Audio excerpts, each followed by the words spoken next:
Punto por punto. Le damos la bienvenida a Punto por Punto al consejero Pedro Alvarado del Instituto Morelense de Procesos Electorales. Estamos ya a unos días de que arranque oficialmente el año electoral en nuestro estado. Consejero, gracias por estar aquí. Muchas gracias, Andrés, pues muy buenos días, te saludo cordialmente y a tu audiencia. Gracias por la invitación. Empieza la cuenta regresiva hacia el 2024 y el instituto tiene que empezar a calendarizar muchísimas cosas y lo que es la organización de todo el proceso electoral, el más grande de la historia. Efectivamente, como bien lo dices, el más grande de la historia. Nosotros como instituto pues nos toca organizar pues la elección para elegir un gobernador, 33 ayuntamientos, vamos de alguna forma a coadyuvar también con los 3 municipios indígenas en la medida que ellos lo soliciten y lo requieran, y evidentemente también el Congreso del Estado, ¿no? 12 diputaciones de mayoría y 8 de representación proporcional. Y aunado a eso, bueno, 155 regidores. Entonces, la pregunta que se tiene que disipar, ustedes como expertos ya lo saben, hubo una reforma electoral que supuestamente terminó para unos en tiempo, como dijeron los diputados, por eso la votaron y la aprobaron, para otros no, que depende el inicio del año electoral de la convocatoria que haga el Congreso, eso lo sabemos todos, pero sí. ¿Cómo han revisado ese asunto? ¿Hay o no hay reforma electoral? ¿Se aplica o no se aplica esta reforma electoral que no tiene muchos cambios más que el tema de las acciones afirmativas? Sí, Andrés, mira, es interesante tu pregunta porque sí hay reforma electoral. El único partido que impugnó, pero fue a nivel local, fue Morena. Entonces aquí la Suprema Corte determinó que no tenía personalidad porque tendría que haberlo hecho la dirigencia nacional para poder tirar entonces esta reforma, pero sí hay reforma y quiero decirte que en ese sentido, y bueno, va un cebollazo para los diputados, mi felicitación porque realmente sí la reforma contempla la creación de 2 comisiones muy importantes y muy relevantes. La comisión que se llama ahora de Pueblos y Comunidades Indígenas, que anteriormente nosotros la teníamos como temporal, pero ahora es permanente, ya incluso fue instalada antes del periodo vacacional, y lo mismo también la comisión de grupos vulnerables, que también era temporal, y entonces ahora con esta reforma ya es permanente. ¿Queda firme la reforma entonces? Queda firme la reforma y nosotros ya la estamos aplicando. Por eso te refiero a la instalación de estas 2 comisiones que son harto relevantes. Sí, son temas importantes, los derechos de los pueblos originarios, los derechos de las minorías, pero pues aquí todo mundo hace preguntas, todo mundo tiene inquietudes. ¿Qué tanto servirá la reforma para que ya no pase lo que pasó? Que muchas personas dicen, bueno, yo vivo en una comunidad indígena, aunque yo no hable ni tenga costumbres ni nada, pues automáticamente puedo ser reconocida como indígena sin menoscabo del lugar donde haya nacido, o lo que sea. Hay ese tipo de usurpaciones, dicen los representantes de los pueblos originarios. Sí, mira, es muy interesante tu pregunta, Andrés, porque por principio de cuentas hay que reconocer que si una persona, cualquier persona se autoadscribe, se reconoce como indígena, nadie lo puede negar. Eso era antes, así no, muchos lo hicieron, ahora ya, pero sí hay requisitos, ¿no? Espérame, eso es para cualquier persona, autoadscripción, digamos, o reconocimiento simple.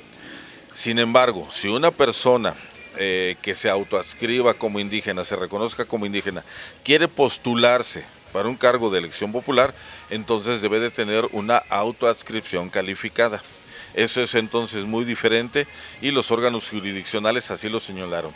Debe de ser autoadscripción calificada. Y les comentaba que bueno, pues recientemente la Sala Regional de la Ciudad de México, bueno, pues ya de alguna forma validó precisamente la sentencia el del JDC 21 en cuanto a la consulta indígena. Y quiero decirte que en la consulta indígena que organizó el INPEPAC hubo justamente esta polémica, ¿no? Porque bueno, si las comunidades indígenas van a emitir un reconocimiento a través de un papel, de una autoadscripción calificada, la mayoría de las comunidades indígenas dijeron, oigan, sí, primero que nada tienen que ir justamente con la autoridad indígena representativa de esa comunidad. Pero además ellos quieren poner otro candado en el sentido de que esas candidaturas sean validadas por la asamblea, que para las comunidades indígenas es el órgano máximo de autoridad. La asamblea, sí. La asamblea. Entonces, por ahí estamos nosotros ahorita justamente en cuanto a la revisión de los lineamientos. Pues van a tener mucho trabajo, consejero. Sí. Disipar otra duda.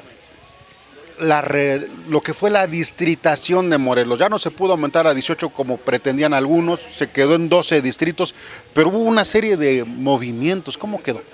Sí, hubo una serie de ajustes. Mira, aquí en este caso el INE es la autoridad competente y ellos nos decían, así palabras más, palabras menos, que ellos procuran que los distritos adquieran la figura geométrica de un cuadrado o de un rectángulo. Entonces sabemos que por la conformación de nuestro estado eso es muy difícil. Realmente entonces solamente hubo ajuste en cuanto a algunas secciones, ¿sí? Pero los distritos no cambian, ¿o sí los cambian? Distritos sí cambiaron, hubo ajustes, por eso te repito, en cuanto a que algunas secciones pasan a algunos distritos y hubo ese reacomodo en virtud también de la cuestión técnica que el INE maneja de la población y a esta cuestión que te comento de las figuras geométricas, ¿no? Pero sí, digo, a final de cuentas, pues fue una decisión libre y soberana de los diputados de respetar, como hasta ahora, respetando también esta característica técnica del INE. Pues viene mucho trabajo por delante, consejero Pedro Alvarado, gracias por estar aquí en Punto por Punto, informarle a la audiencia, definir presupuestos, definir participaciones, organizar toda la elección de presidentes municipales, que obviamente ahí van las planillas de regidores, diputados locales. Ahora hay que decirlo, después con calma nos mandas bien el mapa de los distritos, porque claro hay que dos sí, distritos indígenas, ¿no? Tres Distritos indígenas, donde ahí tiene que ser candidato indígena a sí fuerza. Así es. Así es. ¿Qué va a pasar con las candidaturas de la diversidad? En fin, va a ser bien complejo. Tienen ustedes mucho trabajo por delante. Candidaturas independientes y yo desde ahora, si me lo permites, Andrés, nada más invitar a toda la ciudadanía a que ejerza su derecho al voto. Desde ahorita se los pido, se los solicito. Empiezas con la promoción del voto. A toda la ciudadanía. No dejen de ir a votar. Decía por ahí un gobernante, un político, un actor político, si no votas, no te quejes. Ejerzan su derecho al voto el próximo año, el 2 de junio. Y bueno, nosotros formalmente arrancamos, ya damos el banderazo del inicio del proceso electoral el 1 de septiembre. Como bien decías, hay una convocatoria que ya lanza el Congreso del Estado el 20 de junio. 28 de junio fue publicado en el periódico oficial Tierra y Libertad, y entonces aplica y tiene vigencia a partir del 1 de agosto. Pero entonces lo que hace el Congreso es invitar a los partidos y a la ciudadanía a que participen. Así es, ya dije yo, presidentes municipales, diputados locales, diputados federales, senadores, gobernador, presidente de la República. Híjole, regidores. Es una elección enorme. Enorme porque, sabes que, como bien lo decías hace un ratito, es la más grande, ¿no? Así es. Ustedes saben que, bueno, con esta idea de abaratar elecciones, hay elecciones concurrentes, pues prácticamente en todo el país, ¿no? Algunos son nada más municipios, otros congresos, otros gobernador. Nosotros vamos en concurrencia justamente con gobernadores del estado.